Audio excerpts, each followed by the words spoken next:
guys, my name is Cynthia and welcome to my channel, Graciously Growing, and welcome to Vlogmas.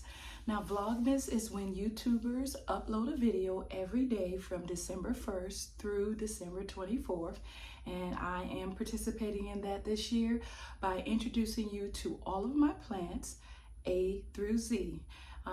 But today is Vlogmas day number 5, which would be E. And looking around my plant collection, I could not find any geniuses that start with an E that I have, or any plants that are named with the alphabet E. So what I decided to do today is share with you some of my propagations and some of the easiest plants that I have discovered for me and for the climate that I live in and for my home. They're just really easy to grow. E for easy. So I want to start with some of my propagations. Now, this is my, excuse me, this is my Peperonia Pilea. And see, she has a lot of roots. Can you see that? I think you can.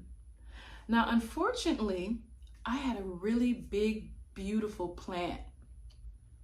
And when the fall season came, and that's the only thing that I can figure out what happened is when the fall season came, this peperonia and 2 of my peperonias just went downhill. And I'm wondering if it is because I turned the heat on and the temperature change in the home. They didn't like it. It's the only thing I could come up with. I looked at it. There were absolutely no pests. And so I was able to propagate this portion from that plant, and it's doing very well. And I'm going to try to repot it here soon. Now, I have had really good luck with water propagations, but the problem I have is from taking it from the water propagation and actually putting it in substrate, soil. A lot of them just don't survive. And so what I've been doing is trying to make sure that their root system is really established before trying to transfer them into soil. So that's my first propagation. Now this next one is something that I tried that I really didn't think it was going to work. This is perlite. And what you see in here is the, what's the word called? The nodes from a philodendron that was dying. And so I just cut off, the little nodes. And someone said, I watched a video that said that if you put them in perlite, they will grow. And I was like, But these were all sticks, as you can still see. And they are, oops, I'm spilling water, and they're growing. And so I don't see a lot of roots yet, and so I'm afraid to take them out of here. I'm going to give them a lot longer so that I see a lot of roots, and then I'm going to try to transfer them to soil. But it did work so far. And I keep the perlite just moist, not soaking wet. I did have it covered with a Ziploc bag. I may put that back on because I couldn't find the container top for this. But yeah, that's another one of my propagations. The next one is, I have these propagations all around my house, and that is the spider plant. This actually came from another plant. And I think I have maybe like 5 or 6 of these around. Spider plants are the easiest plants to propagate, in my opinion. And you just cut off the little babies, stick it in soil, water it, and they just grow like crazy. And so I always have, 5 or 6, spider plants, and then I give them away sometimes when people come over or whatever. But yeah, really easy to propagate spider plants. This is another propagation of mine. The mother plant is downstairs, and this is called and I cannot believe the name just left me. It's called a creeping inch vine. That's what it's called. And a friend gave me the initial vine, and when I was watering it one day, I accidentally broke off a vine. And so I stuck it in some water. It started growing roots, and then after it got significant root system, I put it in soil, and it's been growing like crazy. So yeah, and it's getting new growth up top. And so eventually I want to just propagate my mother plant a little bit more and make this really full on the top and let it cascade down. But creeping inch vine, I've never seen them in the store, but it is a beautiful plant. They're easy to grow, and I love their purple backing. So yeah, that's another one of my propagations. Now, this particular propagation is not mine. I have a friend that I think she said her daughter knocked over her pothos, and it was looking quite sad, and she brought it to me, and I am trying to get it to grow roots. So it's been in water for about 2 weeks, and I see a little bit of roots, not a lot. I don't even know if you can see it, just a few. And some of the leaves are not doing well. I had to pluck a leaf off earlier today, and I think this one may be on its way out because of the coloring. We'll see. But everything else seems to be nice and green. And so what I plan on doing, if I can get the root system to grow, is to get it nice and healthy, and then put it back into another part of the plant that survived the fall, and then she'll have a nice full plant once again. So that's what I'm hoping.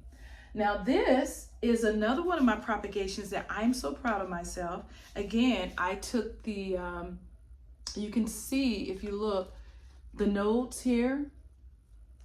And when I put this in, I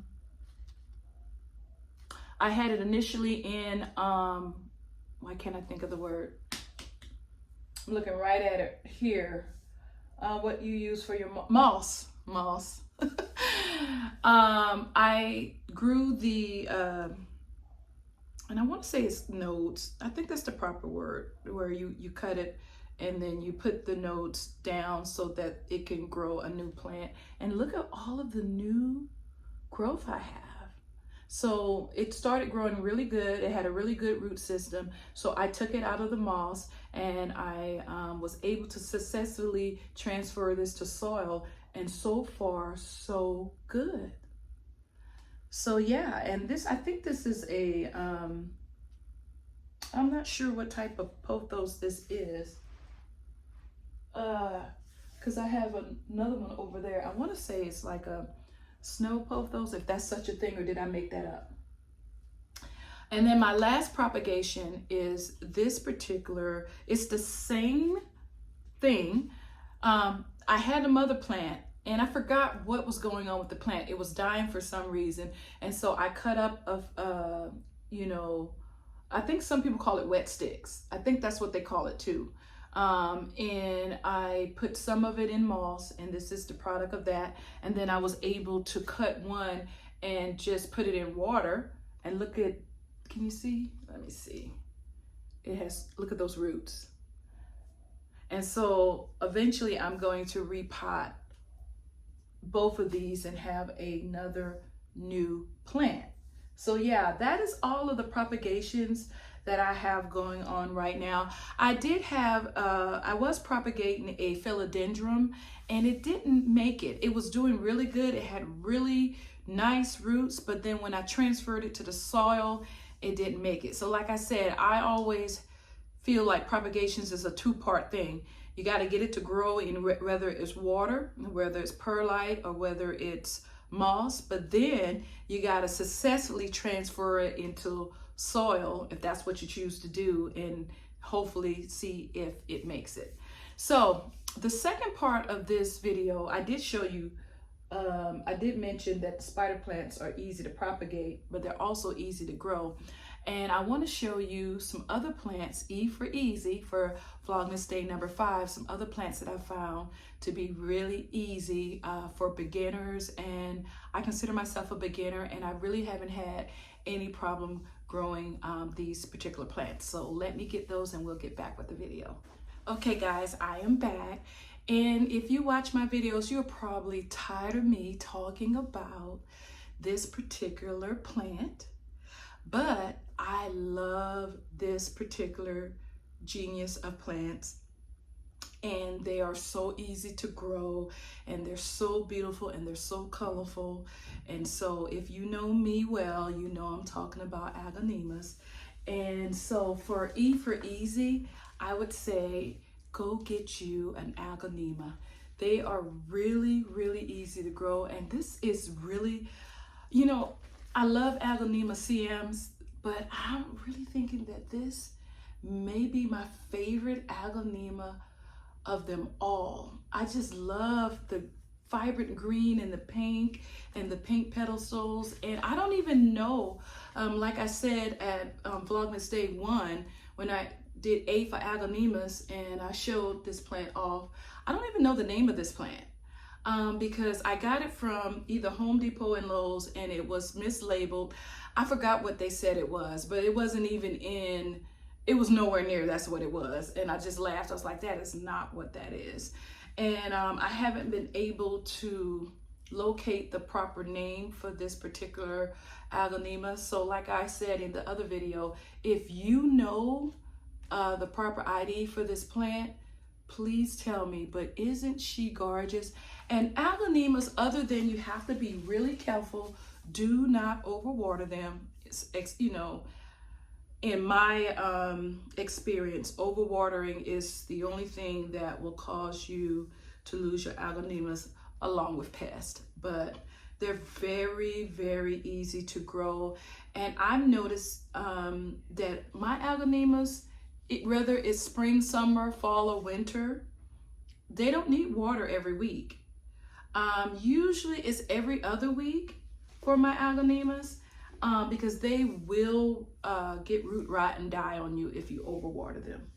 Now, my other easy, well, I have 2 plants I want to show you that are from the same genius, and then another one, and they are all easy to grow as well. This first one is my golden pothos. And look at her, isn't she beautiful? And what I like about all pothos, I just think they're really easy to grow. And I have them all around my home, and they're not picky like my calatheas. I love my calatheas, but they are drama queens. They're very picky, and they get crisps around the edges, you know, seemingly if you don't use distilled water. So I just have a lot of problems keeping my calatheas happy. But these pothos, they are so easy to grow. They come in so many different variety of colors and shapes. And so, yeah, and they just cascade down. I love my pothos. I have another pothos that I found. And again, just so easy to grow. And this is my lemon meringue pothos. Look at that. I love the coloring of her leaves. And when I show you my pothos, P for pothos and philodendrons, I will show you my entire collection, but I am just enjoying my pothos. These 2 hang out right behind me on my little fireplace, and they are just happy and just healthy. And yeah, I love pothos. Very easy plant to grow. So if you're thinking about starting your plant collection, start with pothos. I also find philodendrons easy to grow as well, and really, really beautiful plants. And so, yeah, I have them all around my home as well. And I just love their vibrant color. I have one that I will show you when I do my master bedroom tour. she is just growing and growing and just huge and just beautiful. And so this is a smaller example of how this plant can look. And so, yeah, philodendron, pothos, agonimas. I believe that those are some of the easiest plants that you can have in your collection that won't cause you a lot of stress, you know, such as my calatheas. But I believe that's going to be all for, let's see if I'm, yeah, this will be Vlogmas day number 5. And until next time, be blessed.